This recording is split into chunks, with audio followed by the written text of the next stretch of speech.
Oi, hello. So hopefully the audio is not going to be garbage.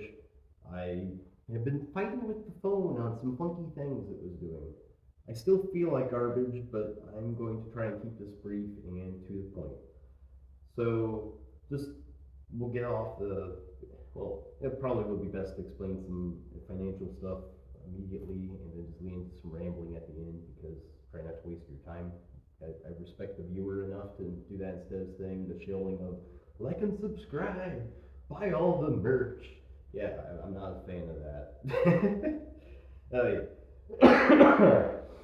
Okay, so, I'm gonna try and sprinkle in some context for stuff and just to be helpful for understanding why. Um, I so my parents, they were awesome. They dealt with me having some weird social, like emotional disability stuff. So it's hard for me to express, which is why I stay silent in these videos normally. Like I really appreciate you guys. I know you guys are gonna watch this because they're like 3% of the views on the channel. Um, the so basically to start with, I I am very fortunate for how I was able to have enough money saved up to put a decent down payment on the house that I grew up across the street from.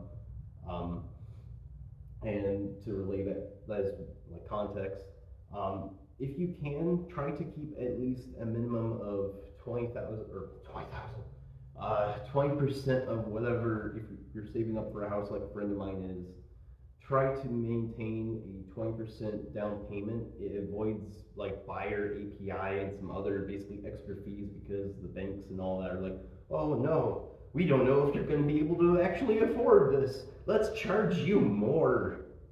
Just bank stuff. Just it's mean. Uh, so essentially, like $70,000 house, you would need to have $14,000 as a down payment to avoid like buyer API and just other fees and whatnot. So $140,000 house, $20,000 down payment, and to lead into like just ways that you can make that more attainable.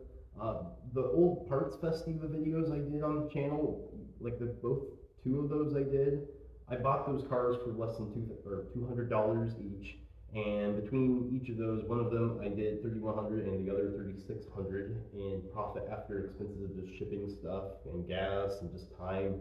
And those were both within a 2 week time frame that I had show up, part out, completely out of the way and gone. So, and I think that is a good way to lead into what I was wanting to just relay is just like you try to keep some background thoughts as to what could this part here be that could help me out like financially if you're say doing car stuff or RC stuff or any other kind of hobby where you might be able to find a way that it can financially help you out because I know like times these days to try and just afford and just make a living wage and just other aspects of just being able to live a normal life, it's not it's not easy. I mean, I encounter it. It's how do I say it? It is a great thing to be able to enjoy a way of life that makes it where you can afford and be at peace with how you make a life. Um, I don't know how else to describe that elsewhere or anyhow else. I can't say the term right, but essentially just it's those ways where you don't despise how you're living your life if you can find ways you can enjoy it. Just it is a matter of waking up each morning and just seeing the sunrise or just getting to see friends and family and enjoy those little moments because like if you're having crummy moments or weeks like I kind of had where your cat passes away that you knew for almost 18 years that you can look back and feel happy that you knew that you gave them a great life and for those moments that you were like there. And I don't know how else to like transition that. It just you don't take for granted like those little moments that can make life worth living despite some really crappy times. So I don't know how to summarize that elsewise other than I'll just talk about the Roth IRA stuff I've done since like 2018, 2019, to where there are, how I say, like the people I work with and just most of the people around here I've encountered where it does come up naturally just in like working together or coworker stuff or just working on something. And people ask, oh, are you saving for retirement? Or it's like, I quit this job and I got this kind of settlement thing for my insurance and whatnot. Try to start a Roth IRA as soon as you can. Please do not freak out about it. If you're trying to save for a house, make that a priority and worry about the Roth IRA later. As long as you got more than a decade, unlike most of the seniors around here that forget about it until they're 60 and then try and build an IRA. Try to just throw $1,000 into a Roth IRA and maybe $200-300 a year if that's comfortable for you. And if you've got 10 or if you've got 20 years or more, then I can assure you, you will have more than enough to live comfortably.